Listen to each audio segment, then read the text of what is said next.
Dua keanehan usai diplomat Kemlu tewas di Lakban. Yang pertama, penjaga kos hilang. Yang kedua, pegawai toko tiba-tiba resign. Ya iyalah, kalau misalkan ngerasa bersalah, ya pasti pada kabur. Digunakan para penghuni indekos ini adalah pintu sisi kanan yang terlihat ini sistem ada aksesnya begitu, atau dari sisi kiri ini juga bisa masuk begitu penghuni kos? Ya biasanya di sini tuh penghuni kos selalu pakai akses di sini, dan di sini khusus buat kamar-kamar yang di sini aja. Dan di sini sebelah kanannya itu ada penghuni lain, dan masuknya itu ada pintu lain juga sama. Dan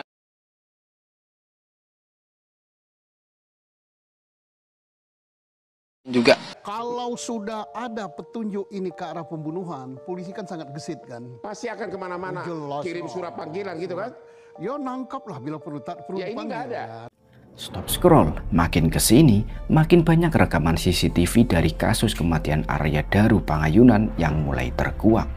Tapi bukannya menjawab pertanyaan, justru bikin kita makin curiga. Ini bukan lagi kasus misterius biasa, ini udah mirip puzzle besar. Diplomat muda yang baru yang belum pernah gue lihat, ya. Biasanya yang kita ketahui adalah video momen dimana Arya Daru membuang sampah dan balik dari membuang sampah dengan ciri-ciri membuka baju kemejanya. Jadi ini ada video dia baru sampai di kos, ingin ke kamar, masih rapi ya, dan ada memegang sesuatu di tangan. Tahu saya, menurut informasi di televisi, mobil dia kan sudah dijual. Jadi kalau dikatakan itu adalah kunci mobil, saya agak ragu. Apakah yang dipegangnya itu adalah lakban? Dan polisi masih terus menyelidikinya. Penemuan yang tidak wajar ini menimbulkan spekulasi tentang penyebab kematiannya. 5 kejanggalan kasus diplomat Arya Daru yang tewas di kamar kosan polisi kerja keras. Digunakan para penghuni indekos ini adalah pintu sisi kanan yang terlihat ini sistem ada aksesnya begitu, atau dari sisi kiri ini juga bisa masuk begitu penghuni kos? ya biasanya di sini tuh penghuni kos selalu pakai akses di sini, dan di sini khusus buat kamar-kamar yang di sini aja. Dan di sini sebelah kanannya itu ada penghuni lain, dan masuknya itu ada pintu lain juga sama. Dan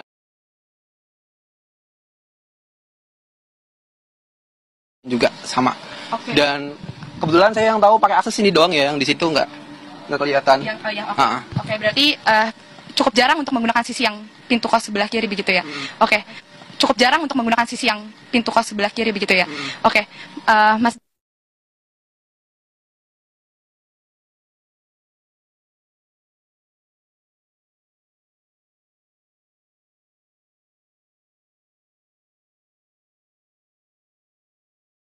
Oke, Mas Andi mungkin boleh dibawa CCTV ini, Medop dan juga saudara, ini ada akses pintu. Di mana untuk masuk ke dalam area indekos ini memang ada 2 akses pintu. Nah, di pintu yang di sisi kanan bangunan ini hanya ada gembok yang menjadi salah satu sistem keamanan begitu untuk penghuni yang akan masuk ke area indekos. Nah, ini berbeda Medop dengan pintu yang ada di sisi kiri bangunan, di mana memang ada 2 pintu ini yang bisa digunakan para penghuni. Kalau di sisi yang sebelah kiri, ini sistem keamanannya cukup lebih ketat. Kenapa saya katakan begitu? Karena untuk masuk saja ke area indekos ini, penghuni indekos ini harus menempelkan sidik jari atau semacam kartu akses begitu ya untuk masuk ke dalam area indekos.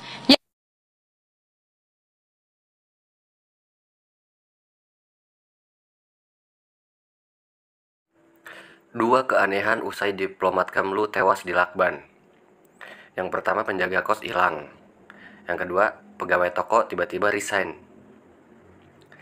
Ya iyalah, kalau misalkan ngerasa bersalah, ya pasti pada kabur. Ya coba cari lah, cari pak. Cari, nah, terus interogasi dulu yang bener tuh. Ya harusnya mereka tahu sesuatu kan, makanya mereka pada kabur. Udah coba cari aja dulu tuh. Kalau penjaga kos, ini penjaga kosnya sih, penjaga kosnya aja dulu nih yang paling penting nih. Kalau misalkan hilang, cari sampai ketemu, interogasi tuh yang bener, sampai bener-bener ngaku dia Harusnya sih dia mengetahui sesuatu. Udah, nggak usah banyak spekulasi, nggak usah banyak drama lagi. Udah terlalu banyak bukti yang sebenarnya harusnya gampang ya. Menurut kita nih yang awam, para netizen. Soalnya kan rekaman CCTV aja udah ngebuktiin harusnya. Masa sih kepolisian kita nggak bisa mecahin kasus kayak gini? Atau itu deh, pakai tuh robot-robot yang kemarin dibeli tuh. Siapa tahu robot-robot itu bisa bantuin mecahin masalah ini. Tolong ya Pak ya, cepet diungkap aja, udah kelamaan ini. Lama-lama basi ini. Stop scroll, makin kesini, makin banyak rekaman CCTV dari kasus kematian Arya Daru Pangayunan yang mulai terkuak. Tapi bukannya menjawab pertanyaan, justru bikin kita makin curiga. Ini bukan lagi kasus misterius biasa, ini udah mirip puzzle besar, dan satu persatu potongan mulai kelihatan. Tapi kok ya semua kejanggalannya makin terang, bukan makin jernih. Menurut berita, ini beberapa momen penting dari CCTV yang berhasil dikumpulin polisi. Pertama, rekaman terakhir Arya. Ia terlihat keluar kamar sambil bawa kantong kresek hitam, lalu kembali tanpa kantong itu. Pertanyaan besar, kantong itu dibuang di mana dan isinya apa? Kecil kelihatannya, tapi kalau itu bawa dokumen penting bisa jadi motif. Kedua, Arya menerima makanan ojol. Ini terekam kamera, suasana normal, artinya gak ada tanda-tanda tekanan atau depresi saat itu. Tapi justru karena dia terlihat normal, makin aneh kenapa beberapa jam kemudian dia ditemukan meninggal dengan lakban di kepala. Ketiga, penjaga kos terlihat mondar-mandir pukul 00.27 di bagian yang bikin merinding. Di jam segitu, penjaga kos mondar-mandir depan kamar Arya sambil nelpon. Siapa yang dia telepon? Apa dia dikasih instruksi? Kenapa dia kayak jaga posisi? Yang keempat, pukul 9.45, dua orang berusaha dobrak pintu kamar Arya. Mereka panik dan anehnya ada yang rekam video saat kejadian itu. Kenapa harus direkam? Spontan atau ada kepentingan? Kelima, ada pergeseran sudut CCTV. Ini dia yang gawat. CCTV harusnya statis, tapi polisi curiga ada pergeseran kamera. Kalau ini benar, berarti ada usaha sabotase bukti. Dan ini udah bisa dikategorikan sebagai upaya penghilangan jejak. Fakta-fakta ini nggak bisa dianggap biasa. Polisi bilang sampai sekarang belum ada indikasi pembunuhan. Tapi bro, rekaman CCTV ini udah kasih kita banyak kejanggalan. Lakban di kepala, CCTV bergeser, orang mondar-mandir jam 00.27, dan kamar terkunci dari dalam. Ini kombinasi yang gak bisa dianggap kebetulan. Kecuali kamu hidup di sinetron, ya semua ini terlalu rapi buat kematian wajar. Coba kita main logika sedikit. Kalau Arya benar-benar meninggal karena bunuh diri atau sebab medis, kenapa ada lakban? Kenapa CCTV bisa geser? Dan kenapa penjaga kos kayak standby di depan kamar, bukan manggil ambulan atau polisi duluan?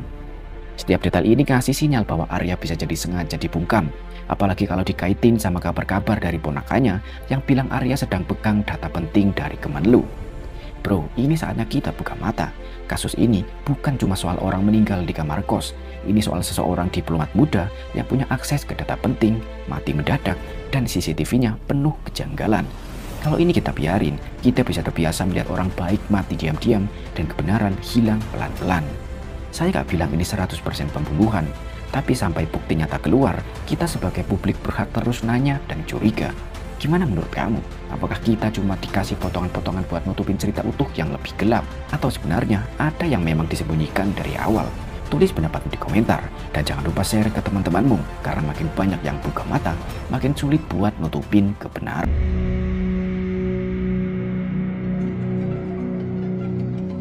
Assalamualaikum warahmatullahi wabarakatuh. Guys, sepertinya lu harus lihat video baru ini ya. Video Arya diplomat muda yang baru yang belum pernah gua lihat. Ya. Biasanya yang kita ketahui adalah video momen dimana Arya Daru membuang sampah dan balik dari membuang sampah dengan ciri-ciri membuka baju kemejanya. Jadi ini ada video dia baru sampai di kos, ingin ke kamar, masih rapi ya, dan ada memegang sesuatu di tangan. Tahu saya, menurut informasi di televisi, mobil dia kan sudah dijual. Jadi kalau dikatakan itu adalah kunci mobil, saya agak ragu. Apakah yang dipegangnya itu adalah lakban ataukah HP, ataukah dompet.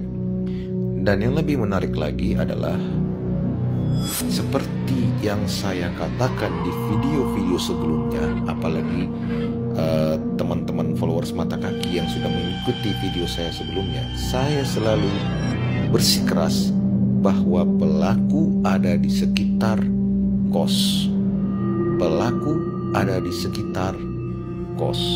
Itu menjelaskan kenapa kasus ini saya bilang triknya sederhana tapi rapi dan bersih. Karena pelakunya pasti ada di sekitaran situ dan menguasai seluk-beluk kos itu dan termasuk tahu kebiasaan dari almarhum. Dan saya pernah mengatakan di video saya bahwa bisa saja pelaku masuk antara dua. Pertama, saat Arya Daru membuang sampah, dan di situ ada detik yang terpotong di videonya. Bisa saja dari salah satu kamar tetangga dari kamar kos Arya Daru masuk ke pintu kamar kos almarhum, dikarenakan saat membuang sampah Arya tidak menutup pintunya dengan rapat. Kedua, bisa jadi salah satu orang di situ bertamu ke kamarnya Arya Daru. Ya, di video ini saat Arya Daru pulang bertepatan sekali ada lampu yang hidup di sebelah kamar kosnya. Artinya kamar tetangganya. Ada apa ini? Biasanya sih kalau dulu zaman saya ngekos, kalau saya pulang tiba-tiba kamar tetangga saya lampunya hidup, itu tandanya dia mau bertamu ke sebelah, ke kamar saya. Itu udah saya tandai banget. Ya, ciri-ciri teman sekos saya kalau mau bertamu ke kamar saya, pas saya baru sampai ke kamar kos, dia ngidupin lampu kamar kosnya. Harusnya kasus ini bisa lebih cepat, karena semakin banyak CCTV terbuka, maka semakin banyak jawaban yang bisa didapat. Jadi apalagi pelaku itu ada di sekitaran kos itu. Ya, kecuali CCTV di gerbang menunjukkan ada orang lain yang dari luar masuk untuk bertamu ke kamarnya almarhum. 5 kejanggalan kasus diplomat Arya Daru yang tewas di kamar kosan polisi kerja keras. 2 pekan sudah berlalu sejak penemuan jenazah diplomat muda Arya Daru Pangayunan 39 tahun yang mengejutkan publik. Namun alih-alih menemukan titik terang, kasus kematian di sebuah kamar kos elit Menteng ini justru semakin diselimuti kabut teka-teki. Polisi seolah-olah dihadapkan pada tembok bisu, sementara spekulasi liar terus berkembang di tengah masyarakat. Kasus yang dijanjikan akan terungkap dalam sepekan ini ternyata jauh lebih rumit dari yang dibayangkan. Berbagai kejanggalan membuat skenario kematian Arya Daru menjadi salah satu misteri kriminal paling membingungkan saat ini. Berikut ada 5 kejanggalan utama yang membuat penyelidikan ini mandek dan masih menjadi misteri. Yang pertama, paradoks mustahil. Kamar terkunci dari dalam. Ini adalah teka-teki paling fundamental yang melawan semua logika sederhana. Arya Daru ditemukan tewas dengan kondisi wajah tertutup rapat. Namun saat ditemukan pada 8 Juli 2025, pintu kamarnya terkunci rapat dari dalam. Kamar kos korban terkunci dari dalam, tegas Kapolsek Metro Menteng Kompol Reza Rahandi. Tidak ada tanda-tanda kerusakan, congkelan atau masuk paksa. Fakta ini menciptakan paradoks klasik locket room mystery. Jika ini pembunbunan, bagaimana pelaku bisa keluar dan mengunci pintu dari dalam? Dan jika bundir, bagaimana mungkin seseorang melakukan wajahnya sendiri hingga tewas lalu mengunci pintu? Yang kedua, kondisi jasad tidak wajar untuk bundir. Skenario bundir semakin diragukan oleh para ahli. Kematian akibat kehabisan nafas atau asfiksia karena lakban adalah proses yang menyakitkan dan memakan waktu. Secara alami tubuh akan melakukan perlawanan hebat. Kalau menggunakan lakban itu, proses menuju kemetongan akan berlangsung cukup lama. Berarti ada gerakan-gerakan tertentu ketika dia sesak nafas, jelas kriminolog Universitas Indonesia Hanifah Hasna.